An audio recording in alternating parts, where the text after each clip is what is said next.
बदलाव, चेंज, इस एक शब्द से कैसी कैसी भावनाएं जुड़ जाती हैं, है ना। कभी घबराहट तो कभी ऐसा लगता है मानो जिस चीज पर हम सबसे ज्यादा भरोसा करते थे वो अचानक गायब हो गई। तो आज हम एक ऐसी ही बहुत सरल लेकिन जबरदस्त शक्तिशाली कहानी की दुनिया में चलेंगे।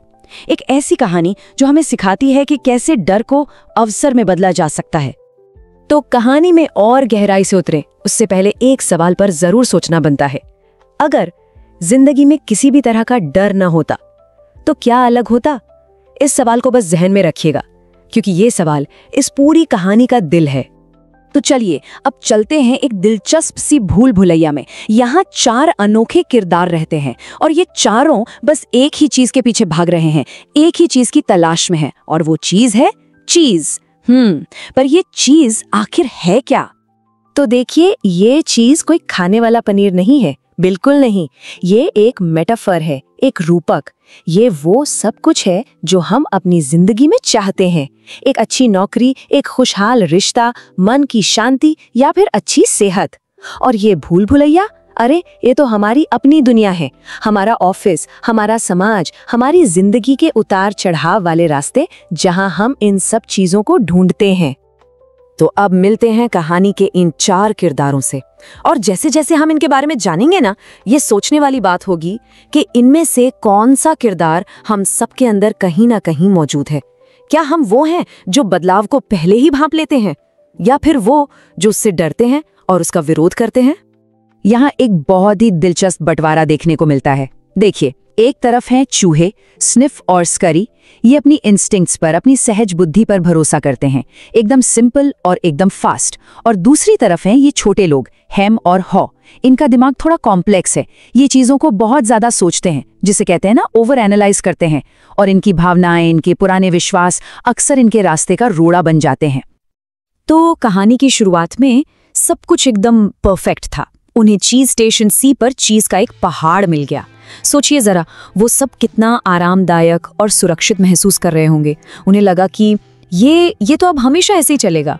हम सब भी तो कभी कभी ऐसा ही महसूस करते हैं ना, कि सब कुछ सेट है। लेकिन जैसा कि जिंदगी में अक्सर होता है, चीजें हमेशा एक जैसी नहीं रहती। और फिर एक सुबह कुछ ऐसा हुआ जिसने उनकी पूरी दुनिया को हमेशा के लिए बदल कर रख दिया। वो सुबह जब चीज स्टेशन सी पर पहुंचे तो उन्होंने देखा कि चीज गायब था, बस यूं ही गॉन।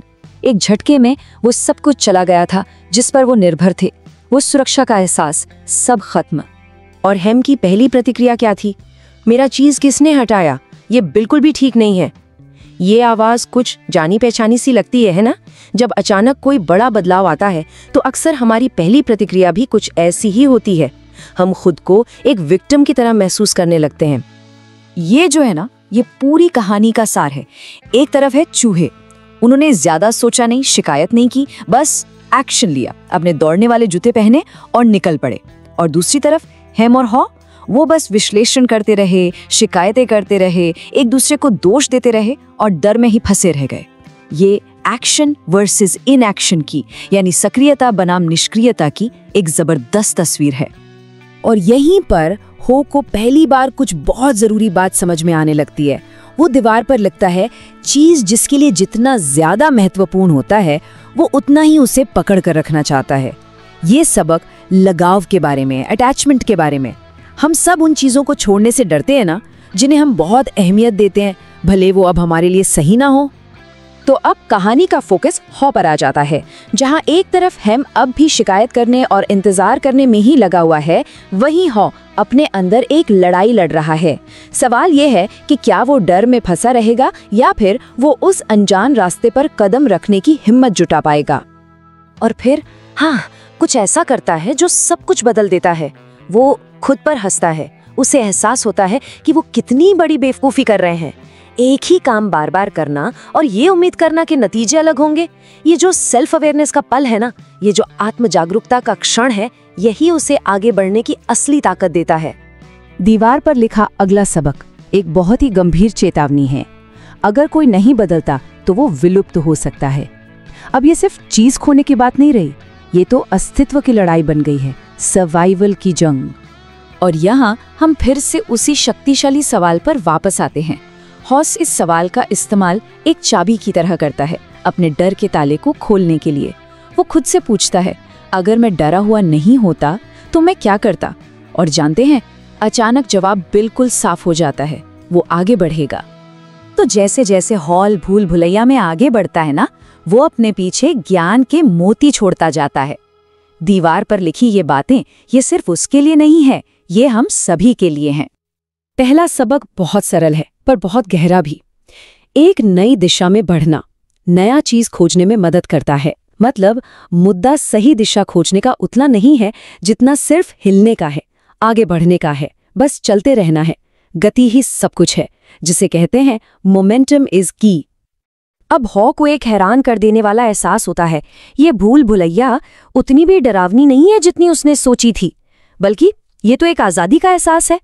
कभी कभी ऐसा होता है ना, जब हम अपने सबसे बड़े डर का सामना कर लेते हैं तो वो डर अपनी ताकत ही खो देता है। ये सबक विजुअलाइजेशन की शक्ति के बारे में है, मतलब मानसिक खेल।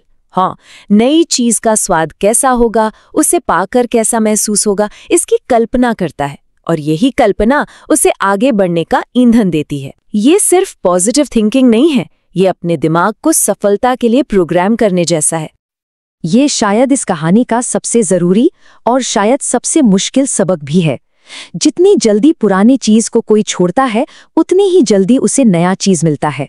मतलब साफ है, एक ही समय में अतीत को पकड़कर और भविष्य को गले नहीं लगाया जा सकता, किसी एक को तो चुनना ही होगा। और आखिरकार हॉ को उसकी हिम्मत का इनाम मिलता है। उसे चीज स्टेशन एन मिलता है, जो चीज से लबालब भरा हुआ है, और ये चीज पहले से भी कहीं ज्यादा बेहतर है। तो ये कहानी हमें यही सिखाती है कि बदलाव का मतलब हमेशा कुछ खोना नहीं होता। अक्सर ये विकास का और कुछ बेहतर पाने का एक सुनहरा मौका होता है। तो हाउ ने जो कुछ भी सीखा उसे इस आसान से रोड मैप में हम समझ सकते हैं। पहला, ये मान लीजिए कि बदलाव तो होकर रहेगा। दूसरा, उसके लिए तैयार रहिए। तीसरा, संकेतों पर नजर रखिए। चौथा, तेजी से खुद को ढालिए। पांचवा, एक्शन लीजिए। और छठा, जो कि सबसे जरूरी है, इस सफर का आनंद लीजिए। बदलाव एक रोमांचक सफर भी हो सकता है। लेकिन कहानी यहाँ हॉ पर खत्म नहीं होती। ये हमें हेम के बारे में सोचने पर मजबूर करती है, जो शायद अब भी उसी पुराने चीट स्टेशन पर इंतजार कर रहा है। सवाल ये है कि क्या वो कभी बदलेगा? ये सवाल हमें उन सब लोगों के बारे में सोचने पर मजबूर करता है जो बदलाव से लड़ते रहते हैं, और उस कीमत के बारे में जो वो इसकी वजह से चुकाते हैं। और आखिर में ये कहानी हम सबको खुद से ये सवाल पूछने पर मजबूर कर देती है, हम सब इन चारों में से कौन सा किरदार हैं? क्या हम स्निफ हैं जो बदलाव को दूर से ही सूंघ लेते हैं, या स्करी जो तुरंत एक्शन में आ जाते हैं? कहीं हम हेम तो नहीं जो डर कर सिर्फ विरोध करते रहते हैं? या फिर हम हॉ हैं जो धीरे धीरे ही सही बदलना और आगे बढ़ना सीख जाते हैं? शायद इसी सवाल का जवाब तय करेगा कि हम अपनी जिंदगी की भूल भुलैया को कैसे पार करते हैं।